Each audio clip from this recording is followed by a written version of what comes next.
everybody, I'm Megan Lynch Chowning and I am back to work with you again. Thanks so much to Bluegrass Unlimited for having me back. I am excited to teach you a few things today. We're going to talk about how to get out of some songs and some tunes. First, I want to let you know you can always find me at fiddlestar.com and also through the camps that I run with my husband. We're at NashvilleAcousticCamps.com. And most recently, I am the newest teacher at fiddlevideo.com, so you can check me out all of those places if you want to know more about all things fiddle. So we are going to talk today about endings of songs. We're going to talk about singing songs and we're going to talk about instrumentals as well. So let's start with singing songs, and we are going to use just sort of a classic formula for the endings of songs that have words, singing songs, right? And I was just going through some old recordings, some Flat and Scruggs, some Bluegrass album band, things like that, and just kind of checking in on this. And there is just one phrase that gets used more than any other, and that is bum, bum, bum, bum, ba-da-la-dum, bum. So that is not a very elegant sound when I do it just like that, when I scat solo it, but it does give you an idea of the phrasing that we need to do. Bum, bum, bum, bum, ba-da-la-dum, bum. So, and they tell me that's the way of your love, bum, bum, bum, ba-da-la-dum, bum.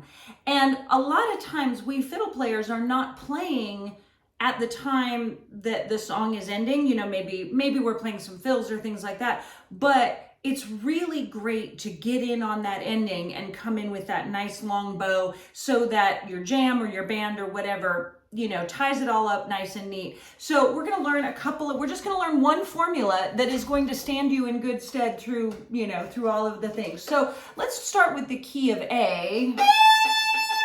So when we do, and they tell me that's the way of your love. That's Flat and Scruggs, Your Love is Like a Flower, by the way, just in case you're keeping track of the songs. But so many of the songs end the same way, so you can substitute that out. But the bum, bum, bum, ba da da da. So we're going to do it in A, and basically we're going to go from one root note to the other. Generally, we go from high to low.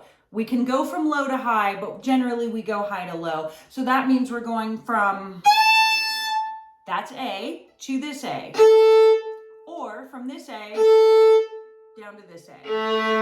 So look at it as sort of a template, sort of a formula, and we're going to go, so. Now, if you're not comfortable with doing that fourth finger slide just yet, just land on an open A. So we're going to go 3, open, 3, 2, 0, 1. So, and they tell me that's the way of your love. Now, the main thing that I want to do when I'm doing this is I want to land on a down bow. I want to hit that down bow nice and solid. So I might start this on an up bow, but that feels weird to me too because it's kind of, you know, it would be fine, but I'm probably going to do, maybe slur those two. So starting on a down, so, or up, down. And when I come for that final one, I'm going to pick up my bow just a touch and then come in with a big down bow hit at the end so that it really, really hits it. So let's put a little strum machine on and let's do the last line. 1, 2, 3, 4.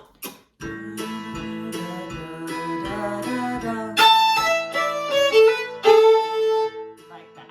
So we're going to let's slow it down just a little bit and go like that. Okay. 1, 2, 3, 4. And they tell me that's the way of your love. Like that. All right, let's try it in a different key. Let's try it in G. Let's try that. Same formula. Now this time, because I don't have that fourth finger in open, I'm going to land on a double stop.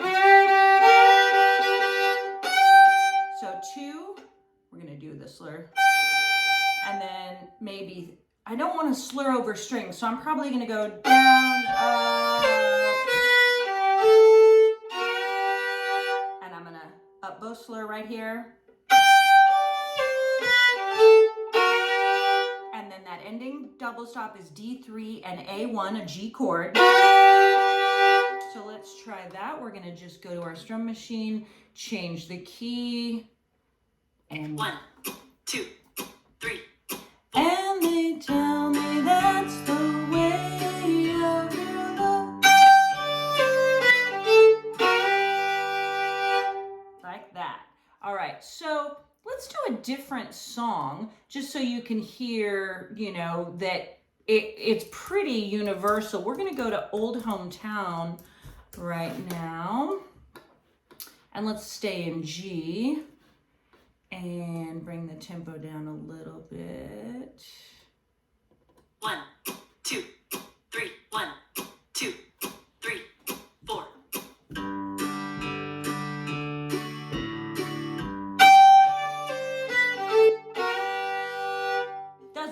Doesn't matter what the song is. That formula works out pretty well, just, you know, for anything. Let me show you a B formula real quick. So we're going to go 4, 1, O, high 3, 1, 2, double first finger, slide into it on the A and E. So if you just practice those, and you can do, you know, you can do on the lower octaves as well. If you like that sound. Either octave is fine. It's that bum, bum, bum, ba-da-dum, bum, moving from one root note to the other. All right, let's switch gears a little bit and talk about instrumentals. So I have been noticing, I don't know, maybe over the last 5 or 10 years that instrumental double tags have become very, very common in jam settings. So when I was growing up, it was often a single tag. And what I mean when I say this is, let's say I'm doing Bill Cheatham in a jam, right? Like that. So I play the last B part. It's gone around the jam, it's done its thing.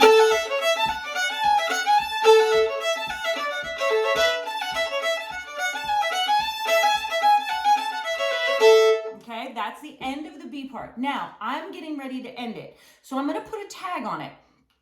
And when I put a tag on it, it's going to be just a couple of bars, again, from one root note to another. And generally, like I said, when I was growing up, it was a single tag. Like that.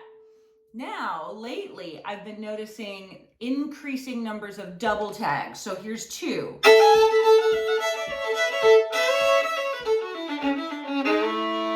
Like that. So whatever way you want to do it is still totally valid. The other thing that's a total option is to not tag it at all. So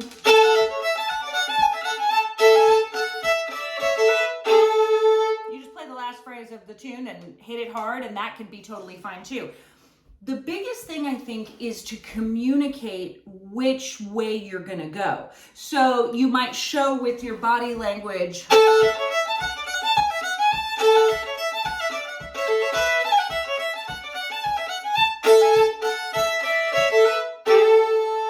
And you can kind of slow down a little bit, kind of lift up your head and sort of make your notes so that they sound very final at the end. And that very much says to me, I'm not going to do a tag. I'm not doing a tag. The song's over. Stop. You know, and you've probably run into several situations where people aren't really sure if they're doing a tag or not, and you know, one person doesn't, the other person does, and it's a lighthearted, fun moment. It's not the end of the world, especially in a jam setting. Of course, in your band, you do want to get those things nailed down.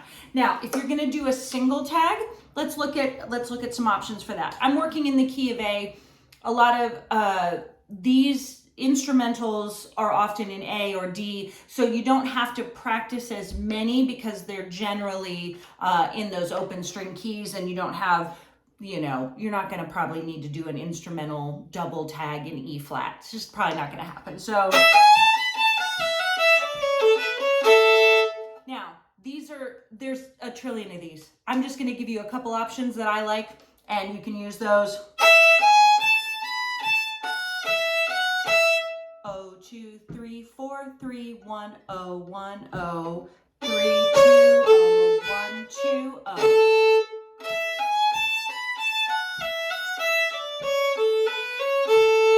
Now, if I'm going to do a second tag, I always make the first tag kind of nice and clean and major scale.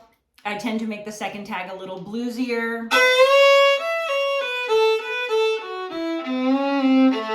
Here, there's more slides in there, more blue notes. Slide 2, 4, 2, 1, 0, 1, 0, 2, 1. Slide 3 up and back down. Slide 1. So here's how it sounds together, both tags. 2, 3.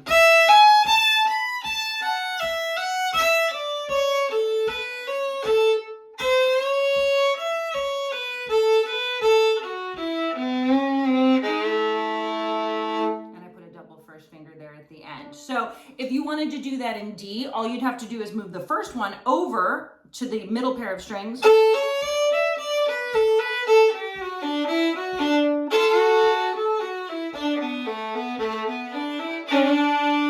I had to change up the end of it a little bit because I don't have a 5-string fiddle, so I don't go all the way down like that. But the thing about it is you could also do these from the bottom. So key of A.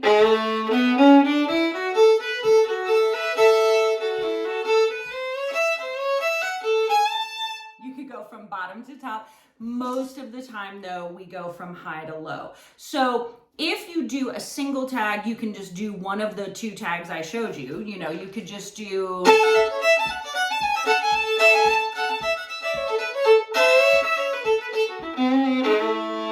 like that, or the higher one, whichever. Or let's say you're doing fork a D.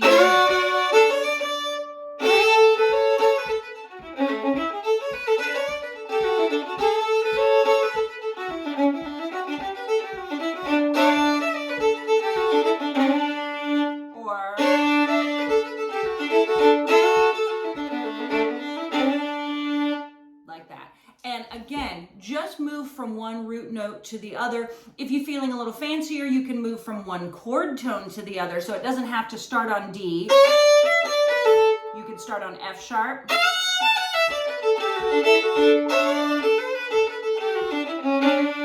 Something like that.